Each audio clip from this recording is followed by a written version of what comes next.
Gue pribadi bisa meyakini satu hal di Indonesia, Bang. Hmm. Indonesia tuh nggak akan pernah maju dalam waktu dekat atau Hmm. menengah.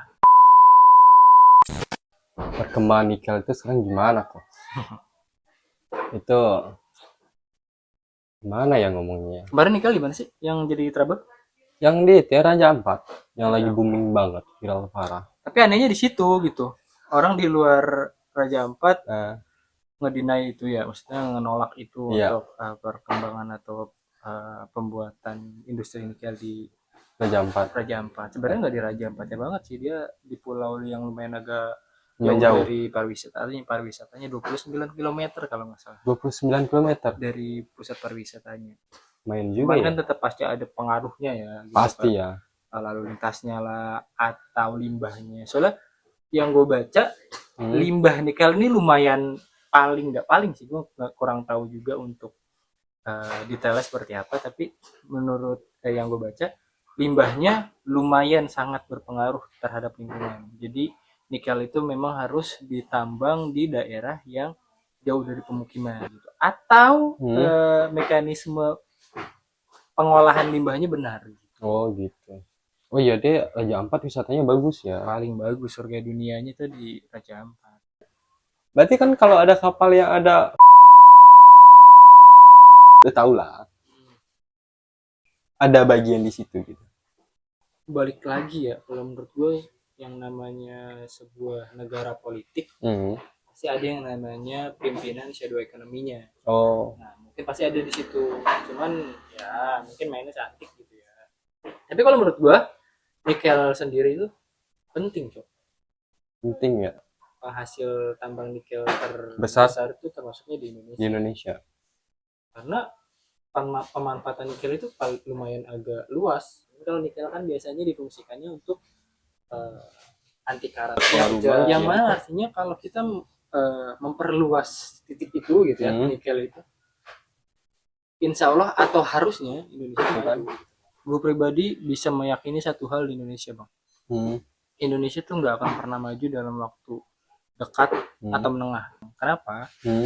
Karena Indonesia itu, kalau secara garis besar umum atau bahasa kasarnya rakyat Indonesia, Indonesia itu dipegangnya bukan sama Indonesia sendiri gitu. Tapi kan sebenarnya sebuah negara itu dipegang bukan untuk hidup damai atau bukan untuk bagaimana caranya senang atau bahagia aja. Iya. Atau berkehidupan aja. Tapi bagaimana caranya maju gitu. Iya benar, Nah, maju. di situ Indonesia nggak bisa megangnya. Nah, di situ dipegang sama negara-negara luar. Yang pinternya negara luar adalah mencampur tangankan atau mencampur darahkan keluarga-keluarga mereka sama Indonesia. Contoh, Cina misalnya udah paling sering ya kan. Iya. Sudah Gue kita. rela lah keluarga gue campur adukin sama darah Indonesia. Fungsinya apa? Fungsinya ketika gue udah nyampur darah Indonesia, di situ gue punya nama Indonesia, di situ gue bisa ikut campur sama tambangnya, di mana di pemerintahan ya, politik segala macam. Ya contohnya kayak sekarang paling besar lagi yang punya PT-PT besar. Coba lu lihat. Rata-rata Cina, Cok. Namanya Jawa, Bang. Iya, Jawa. Mulyono misalnya, Iya. Strijo misalnya. Strijo ya. Lihat fotonya, lihat silsilah keluarganya paling bawah-bawah tak kata dari genetiknya itu kelihatan ya. Genetiknya ujung-ujungnya negara luar gitu. Iya. Iya, namanya bener. Doang aja sengaja. Namanya doang ya. Indonesia banget. Kan kebanyakan juga perusahaan di Indonesia rata-rata namanya kan Cina ya. Iya. Menurut lo kepemerintahan kita itu di zaman sekarang itu ngaruh nggak? Tapi ke arah mana? Iya, sama kehidupan rakyatnya gitu. Sekarang kan lapangan kerja susah. Otomatis kalau lapangan kerja susah, pengangguran makin banyak dong. Pengangguran meningkat, otomatis tingkat kriminal pasti meningkat. Titik pentingnya itu bukan di presiden, bukan di pemerintah, titik presidennya bukan. Terus? Presiden itu cuma satu orang. Iya benar. Dia nggak mungkin semua yang dia masuk dalam otaknya dari rakyat, dari DPR, menteri, juga masyarakat umum sebenarnya, orang bodoh gitu ya, belum punya status, tidak berpendidikan. Tapi balik lagi ini kacamata rakyat ya, kacamata umum aja ya, yang gue tahu aja, walaupun gue nggak tahu banyak. Menurut gue harus ada yang dikorbanin. Itu pasti harus ada ya. Harus ada yang dikorbanin. Tapi pengorbanannya harus punya hasil atau result yang jelas, hasilnya mau dipakai untuk apa. Iya benar. Jangan contoh juga iya. Contoh besar. Oke, UMR rakyat Indonesia kecil, Iya benar. misalnya kecil, itu karena potongan pajak segala macam, tapi pajak ini digunakannya jelas nggak, datanya Iya, bisa benar. transparansi gak sama masyarakat, atau paling minim masyarakat yang pintar-pintar berpendidikan. Paling contoh besarnya BEM ketua BEM yang Iya iya. secara luas kita ngerti dia udah paham. Beda sama kita yang Iya. mungkin ngertinya secara sedikit-sedikit Dari aja, luarnya aja gitu kan. jadi lebih terperinci mungkin. Tapi kan negara kita lo tau sendiri kayak dikit-dikit bentar-bentar korupsi mencuat lagi kasus korupsi yang baru, terus beberapa bulan mencuat lagi kasus korupsi yang baru. Kadang gue mulai udah males gitu kan lihat berita yang isinya korupsi aja gitu kan. Kasihan juga kadang ya rakyatnya, kadang kita udah bayar pajak secara tertib segala macam masih aja dikorupsi. Kadang yang jadi kalau menurut gue itu yang salahnya bukan presiden, sebenarnya presiden ada titik salahnya juga kalau ada hal-hal negatif kayak gitu. Cuman gue yakin dia nggak bisa ngambil keputusan semua itu, dia nggak bisa. Iya ya. Harus ada yang ikut campur, harus ada yang netral. Kurangnya. Nah itu lagi yang lu bilang misalnya kayak yang korupsi gitu-gitu. Itu kan contoh yang paling jelasnya itu adalah orang-orang yang mau korupsi itu udah niat dari awal. Contohnya adalah dia nyari putar otak bikin project baru. Contohnya apa? BSU misalnya, bansos itu dia yang memproyekin, ataupun Kalimantan yang jadi ibu kota yang sekarang udah yang terbengkalai, terusnya Hambalang terbengkalai. Gue yakin dari awal itu udah niat kayaknya ya buat korupsi. Masa jabat gue segini nih, ini waktu project segini nih, gue bisa motong segini, selanjutnya terserah, yang penting gue udah dapat segini. Karena kan harus ada orang yang dari awal bukan menilai atau bukan memantau ketika proyek itu dilakukan, tapi ketika proyek itu mau dilakukan identifikasi lagi sebelum proyek itu dimulai, ketika masih rancangan, ketika masih visi dan misi, bukan ketika lagi di jalan berjalan semua udah percuma. Iya, kalau kadang kan rakyat juga bisa mikir gini, ini gue enak buat korupsi aja deh, ntar gue yang ngejabat segala macam. Kan sekarang orang kayak mau, ya maksudnya lu mau duduk di kantor DPR misalnya, lu mau nyalon gitu, lu bayangin orang berani ngeluarin budget sekian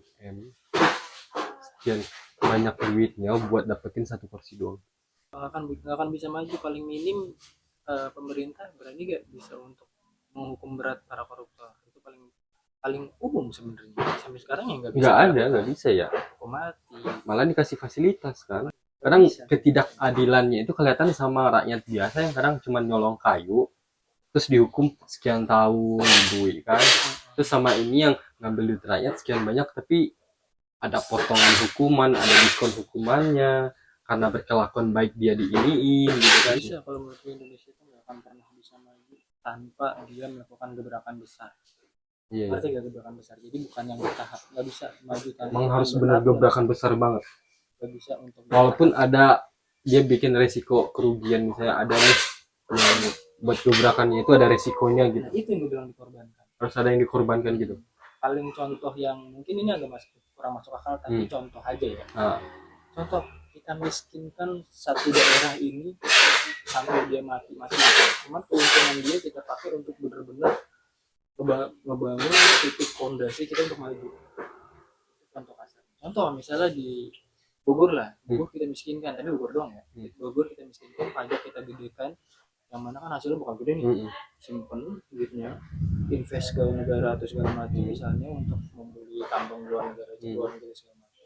Hasilnya kita olah lagi buat utang segala macam. Itu contoh kasarnya. Iya. Jadi ini lumayan gebrakan besar walaupun kita mengorbankan satu daerah nih ya, tapi pasti ada negara yang kayak gitu loh ya, demi rakyatnya, meski demi kemajuan lah gitu, kemajuan satu negara, kadang pemerintahnya itu atau pemimpinnya rela gitu. Contoh nih sekarang gini gue tanya, Palestina ini agak lumayan sensitif. Palestina gue tanya, kita punya presiden gak? Punya tahta tertinggi gak? Ada kan? Iya. Punya lah pasti. Iya ada. Punya klub bola gak? Ada. Punya kan? Punya klub-klub yang buat Asian Games itu ada gak? Ada. Ada kan yang ada. Kan? Dia sejahtera kan? Iya ya. Tapi kenapa Ada. diberi Ada di bagian dia sejahtera, dia enggak. enggak? Ngerti gak? Iya, gue paham. Jadi Iya, yang sebelah sini dikorbankan. Kalau dia ikut campur, hancur semua. hancur semua. Iya, gue paham. Iya. Jadi dia pinter. Sebenarnya kurang manusiawi. Tapi Sebenarnya ya kalau namanya kita bernegara seperti itu sulitnya. Kadang-kadang sebuah raja harus mengorbankan sesuatu untuk negara itu tetap ada atau tetap maju. iya ya. Menteri Palestina yang tetap ikut Kongres PBB Iya. itu tetap ikut. Yang mana artinya si perwakilan ini kan tetap dikasih makan. Iya, Tetap ada mewah, fasilitas, kehidupannya masih Kalau ada. dipikir lu enak, apa namanya, rapat-rapat kayak gitu kasih makan gitu enak lah, itu yang lu lagi itu ya. Yang lagi berperang gitu, yang lagi nyelamatin nyawa hidupnya segala macamnya, lagi ya bertarung banget lah sama rudal segala macam, peluru tiap hari. Ya tapi kalau pikir iya juga ya, kalau kita diliatin di televisi berita, Palestina bagian itu doang. iya begitunya doang ya.